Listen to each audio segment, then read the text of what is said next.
If you like the Daniel Blair Show, you will love Main Event Moto. Come join producer Joe and I at patreon.com/maineventmoto, where we talk Supercross, we talk Motocross, and deliver 3 long-form podcasts per week with no commercials. Again, that's patreon.com/maineventmoto, or you can click the link in the bio. Thanks for watching, and enjoy this week's episode of The Daniel Blair Show. The Daniel Blair Show, sponsored by Motosport.com, Mika Metals, Race Tech, ASV Inventions, and Guts Racing.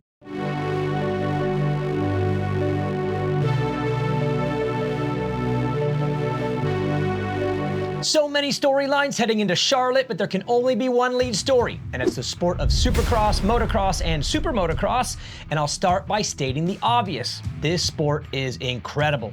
When you are in the stadium on a Saturday night with the lights and the fireworks, the energy, it's entertainment at its finest and an absolute spectacle. Same with the hillside at Millville, Thunder Valley, and High Point. This is the raddest sport in the world, and right now, in my opinion, the sport has never been deeper in talent, never been more competitive, and between the media coverage, the range in YouTube shows and podcasts, and the social media engagement, thank you, Haiden, we are absolutely peaking. But while the surface looks amazing, there are cracks in the foundation, and those cracks are in the areas that matter most, the areas that affect the riders. Now, let me be clear. I'm not here to bash the promoters, the AMA, the teams, or our industry leaders. If you were hoping I was bringing out the hammer this week, well, sorry, I'm not. That's not who or how I am. I live this sport every day and every night. I just want it to be better and stronger, more sustainable, and more appealing to new riders, new families, and new fans. Some of the things I'll say today might ruffle feathers, and that's fine, because sometimes the only way to solve real problems is to step outside the box, while a lot of people in our sport are still thinking way too far inside of it. So before I dig in, a couple disclaimers. First, the promoters are unapologetically for-profit businesses, and there's nothing wrong with that. It's the same in the NFL, NASCAR, UFC, and all legit sports. Sports are businesses. This isn't charity, we're not a nonprofit, and most of the decisions being made are good ones. Not all, but most, and that won't change. But what can change are tweaks and adjustments that strengthen the foundation of the sport, especially for the racers. And that leads to the second disclaimer. The racer is the nucleus. Everything in this sport revolves around them. It's not the other way around. And without them, there's no fans, no teams, no brands, no bike sales, no promoters, and no TV broadcast. The racer is priority number one always, and when decisions are made that don't have them as a first priority, cracks form in the foundation. So my goal today is simple: share some ideas that I believe can fix the 3 biggest problems facing the riders: injuries, burnout, and lack of opportunity for the next generation. We'll talk about the motorcycle itself. We'll talk about the schedule, the number of races, the travel and the workload. We'll talk about the length of the races, the class structure, the broken 250 Supercross format, and the desperate need for a third class to give young racers and families who fund this whole thing a fair shot at their dream. I've been in every corner of this sport: an amateur, a pro, a privateer, a factory fill-in, a broadcaster, a coach, and a team manager. And through it all, one thing has stayed the same. My care is always about the racer. If we don't take care of the racers, nothing else matters. So let's dig in. The biggest villain in this sport when it comes to injuries is the motorcycle itself. And no, I'm not here to start the old 2-stroke versus 4-stroke debate. That ship has sailed. Only a couple manufacturers even build 2-strokes anymore, and we're never going back. So let's stop kicking a dead horse. But the truth is, the change to 4-strokes, and specifically the decision to lock into 250 and 450cc classes, was the single biggest mistake in the history of this sport.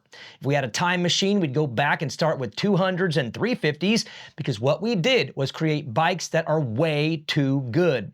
When the 4-stroke era started, nobody imagined how advanced these bikes would become. They weren't super great at first, okay? I raced them. They were big, heavy monsters with potential, but they were not a complete product. Now they're faster, lighter, more efficient, with damn near perfect handling, and they are so capable that 15-year-old kids today can do things that the best pros in the world couldn't dream of 2 decades ago. Well, this sounds amazing. It's also the heart of the problem, because with a higher ceiling of potential comes a higher ceiling of risk. Mistakes on these bikes aren't small, they're catastrophic, because the faster and better the bikes, the bigger they jump, the faster they go, and the crashes are worse. Of course, injuries aren't new in this sport, but the frequency and the severity of them have absolutely gone up in the four-stroke era, especially lately. Now, I don't claim to know the exact solution on the engineering side, all right? I can change a filter and lube the chain, but I do know this: if we can't change the bikes, then we must change the tracks, because the tracks are the only way to put limitations on the machines. In my opinion, the tracks have gone the wrong direction. They've gotten faster, they've gotten easier, they've gotten bigger, and yes, the entertainment for us has improved in the last 2 years, but safety has not. We need to rethink the entire philosophy. More technical, slower mile per hour, busier, more obstacles that require precision instead of sheer speed and power. A rhythm section that forces thought is safer than a giant triple, triple, triple with 70 footers just because that's what we know how to draw. Neither are big triple ins, because they speed up the entire rhythm section, which is way more dangerous, and by the way, takes away from block passing in the corner before and after them. How about the whoops? Building 9 instead of 12 was not the solution. It's not the number that matters, it's the build, the size, the gaps, the sharpness at the bottoms, and the entry speed. 15 properly built whoops are safer than 9 generic ones, and eliminating obstacles like the Dragon's Back was also a big mistake. One bad day in Nashville and the whole obstacle was banned? The truth is, it only needed a tweak. Remove the landing or build it before a sand section, and it becomes a technical challenge that slows riders down without risking injury. It's 3 to 4 uphill whoops at slow mile per hour. Meanwhile, we leave massive rhythm sections at high speeds. That's backwards thinking. With a crayon and a sheet of paper, I could creatively design tracks and obstacles that are slower, more technical, and safer without losing entertainment value. In fact, more variety and more technical challenges increase entertainment, because when you slow things down, the racing gets more aggressive. Just saying. Sport doesn't need bigger jumps, it needs smarter ones, and because the motorcycle is as incredible as it is, the tracks are the only way to limit the machine. Now let's talk about the schedule. 31 races a year, where on paper it sounds like too many. It's not. Racers love to race. That's why they do it. Racing is the fun part. It's the dopamine hit. It's the paycheck. It's the ego.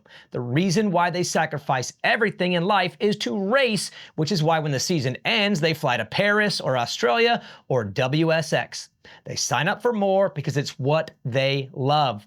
Justin Cooper just did all 28 rounds and then signed up for World Supercross. Ken Roczen, Cooper Webb, Jason Anderson, and Eli Tomac, all in their 30s, are still racing off-season events. Why? Because racing is what they live for. The real problem isn't the number of races, it's the travel, and it's the workload required to be competitive at the elite level, with the length of the races being the problem. That's what wipes them out. 17 rounds of Supercross with 20-minute mains and 22 motos of motocross, 35 minutes apiece in the hottest part of the year, drains them. Add the testing, the practice, the training, and everything needed to be elite, and that's what destroys the riders over the course of the year, not the gate drops themselves. So let's stop saying the schedule is too big. 31 ain't the issue, it's not changing, the promoters aren't going to shrink it, and they shouldn't. The riders may hint around that the race schedule is brutal, but they never really complain. If they did, you would hear it. It would be collective, and they would prove it by laying low in the fall and taking a break. They don't, and they won't, because the problem is not the number, it's how the schedule is built and how it's managed on the calendar. When I was doing TV a few years back, I wasn't even riding, and by April, I was cooked. Super early flights, rental cars, hotels, eating out, living out of a suitcase. Yes, it was a rad life, but it was brutal. For the riders, add the stress of performance, the constant training, the limited recovery from crashes and injuries, and it's 10 times worse. What riders need are more breaks, more weekends off, and right now, as built, we go too many weeks in a row without relief. It's unsustainable. The fix is simple, and don't tell me it's not. Extend the calendar 3 weeks deeper into October, spread out the races, add 3 more off weekends in Supercross, and let this thing breathe. There should never be more than 4 weekends in a row of racing. That's the cap. If you pull out a calendar, it's easy math. Extend Supercross further into May, extend Motocross into September, and run the playoffs the first 3 weeks in October. Another solution, create opportunities to stay on the road so the racers won't fly home in between every single round. For example, let's say there's a race in Birmingham, and the next week we're in Indianapolis. Instead of sending everyone home midweek, set up a Wednesday test day on the Indy track. Or say between Redbud and Millville. Do the same. Make it a mini event. Open it to the fans, stream it, give the riders a reason to stay local, do it 5 or 6 times a season, and watch what happens. Suddenly, the brutal cross-country grind lightens up, riders get midweek practice and testing without the exhausting travel. Teams will save money, fans get more content, and the promoters will make money. Everyone wins. Travel, not racing, is what breaks the riders. Fix the travel and you solve one of the sport's biggest problems. Now let's piss some of you off. Wear and tear is a serious problem, minutes on the bike is a problem, and the load the racers carry between training, testing, and racing is insane. It burns them out, which leads to injuries, and mathematically, it adds to the risk. The culprit? The length of the races. Why do we run 20-minute mains indoors and 35-minute motos outdoors? Why? Tradition? Because decades ago someone picked those numbers and we just stuck with them? Let me ask you this. Why do we need to be both the most dangerous sport in the world and the grittiest sport in the world? Why do our athletes need to risk their lives and bodies and grind themselves into the ground? Why both? Here's my solution, and I'm guessing this might not be very popular with everyone, and that's fine, but cut the race times down. Make Supercross mains 15 minutes plus 1 lap for both classes. Make Motocross 25 minutes plus 1 lap for both classes. That's a 20 to 25% reduction across the board. What does that do? It lowers the workload on weekends and weekdays, and riders won't need to grind themselves as hard, and they won't need to run their bodies on fumes just to survive 20-minute main events on destroyed tracks and 35-minute motos in the summer heat. They can ride less, train smarter, not harder, heal more, and by pure math, less time on the bike equals less risk of injury. Now, I know that many fans love our grittiest racers and want the grittiest racers rewarded for being gritty. I get it. The J-Marts, the Tomacs, the Baggetts, the Osbornes, they are respected for what they do late in races, and I'm well aware of how some fans look at them. But are the racers who drop off a bit at the last 5 minutes of a 35-minute moto not gritty? Are they not tough enough because they're not as strong as the 1% of the 1%? Think about it. If a rider settles the last 5 minutes of a main event or an outdoor moto and can't go beast mode, they're called weak or soft. You know how silly that sounds? These are the most phenomenal athletes on earth, taking massive risks for our entertainment, riding dirt bikes better than most of us can walk up a set of stairs, and because they can't go Navy SEAL the last 5 minutes like the freaks of the freaks, they're looked down on. As much as the gnarly dudes are gnarly, for the betterment of the sport, we need less wear and tear. We need to limit bike time, which would decrease the risk of injury, and the way to do it is to take 20 to 25% off the top of the races, which would have a massive effect on what happens during the week. It would help. We all remember the epic late race charges, Webb versus Roxon in Arlington, Mookie in Tampa, Chase Sexton coming from 40th to 1st at Hangtown. They stick in our memories, but here's the truth. Those moments are rare.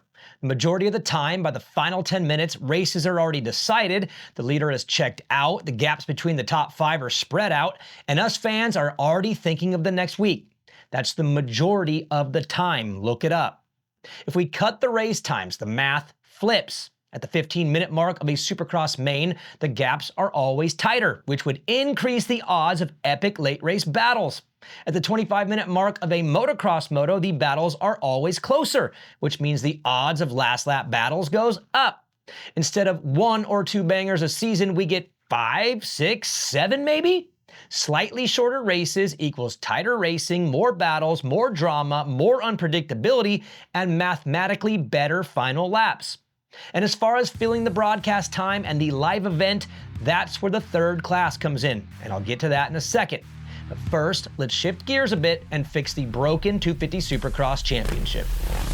The 250 class as it exists in Supercross is broken and has been for years.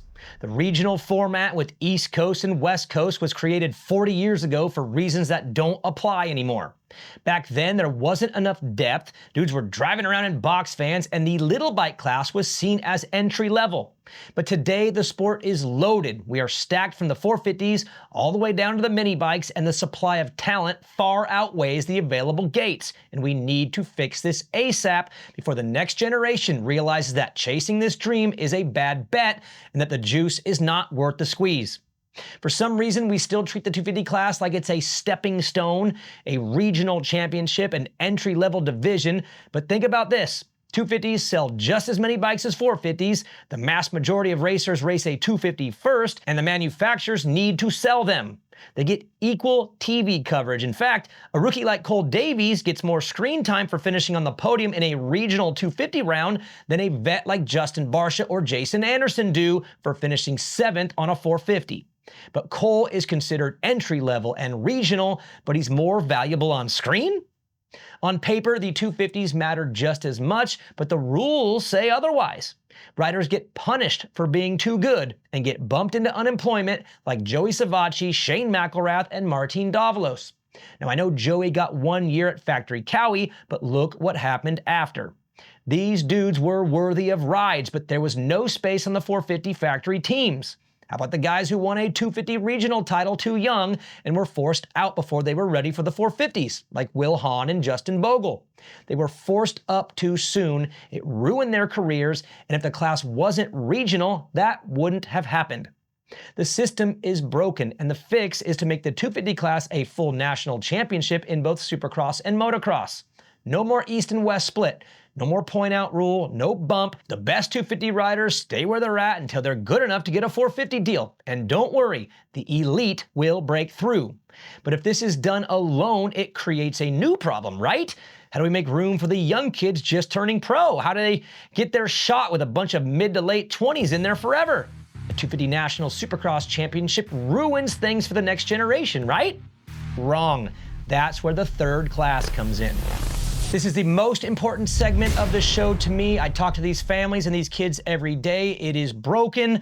Right now, 17 and 18-year-olds are being thrown straight into regional 250 championships against veterans with 10 years of experience that have wives, kids, and mortgages. And if those kids don't light it up immediately, they're labeled as a bust. That's not fair. That's wrong. Families spend $500,000 chasing the dream, and within 2 years in the pros, it's over? Done? No more opportunities? Sorry, kid, you just don't have it. That's insane. Think about names like Zach Bell, Jordan Bailey, Derek Drake, Mitchell Falk, Jarrett Fry, and Sean Cantrell, all riders who could have benefited from a couple extra years in a proper development class. Now think about recent amateurs, Evan Ferry, Mark Finnis, Preston Baseflug, Nick Romano, Caden Braswell, and Talon Hawkins. Do we really want to judge them and push them off a cliff at 18 years old? That is wrong, and if families started putting together the math and the odds, it would kill the sport. We need a third class, a proper landing pad for the next generation, and it's already in place. It's called SMX Next. Here's how it looks. The age range is 16 to 20. The format is our current regional 250 setup, 5 East rounds, 5 West rounds, 2 showdowns. Then in the summer, it's 5 outdoor nationals with 1 moto on Friday and 1 moto on Saturday, broadcast live. Add in 2 SMX Playoff All-Star rounds, and that's a 14-round championship. No salaries allowed. If a team wants to pay a rider, he moves up to the 250 national class. The bikes stay fair with the AMA claim rule and no point-out system. Age only. What does that do? It gives kids time to develop. Instead of being judged at 18, they're judged at 20. Instead of being thrown in with Christian Craig, RJ Hampshire, and Max Anstey and expected to perform right away, they race their peers. Instead of 1 to 2 kids a year making it while the rest get washed out, dozens of families have a legitimate shot and kids can actually get on the gate where the current SMX Next program is invitation only. And some families that spent their whole life chasing this and draining their bank accounts can't even race it. The SMX Next Championship strengthens the foundation. It gives families belief. It gives kids a destination worth chasing, and it creates a healthier pipeline so the sport doesn't burn through talent before they ever have a chance. And don't worry, the Jujus, Davies, Jetts, and Haidens at 18 years old will rip right through this class and into the 250 national class. And the older hang-arounds will get beat by them too, because these superstars will still break through. But we won't disregard the rest, who have invested their entire lives to this dream and may need an extra year or two. So let's tie this all together, all right? We slow the bikes down with smarter track design. We reduce burnout and injury by trimming the race times. We fix the travel grind by spreading out the schedule and creating midweek opportunities. We give young riders a fair shot with a third class, and we end the broken 250 rules by making it a true national championship. The result, a stronger foundation, fewer injuries, longer careers, more opportunities, and a healthier sport that families can believe in again. There are other changes the sport needs too, like money, pay structure, and entry fees. And yes, I'll say it now, riders should never pay to be a part of the show, period. Find a sponsor, cut some profit, do something, but stop charging the athletes who make the show possible. But for today, the focus is on the athlete's health, sustainability, and opportunity, because at the end of the day, the rider is everything. Without them, none of this exists. And if we want Supercross and Motocross to thrive, not just today, but 20 years from now, then we have to start thinking differently. And we'll see you next week.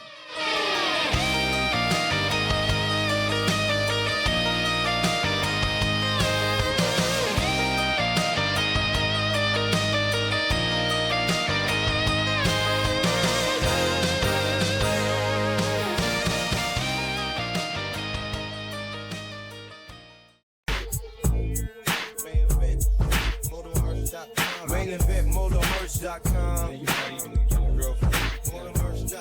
MainEventMotomerch.com. MainEventMotomerch.com.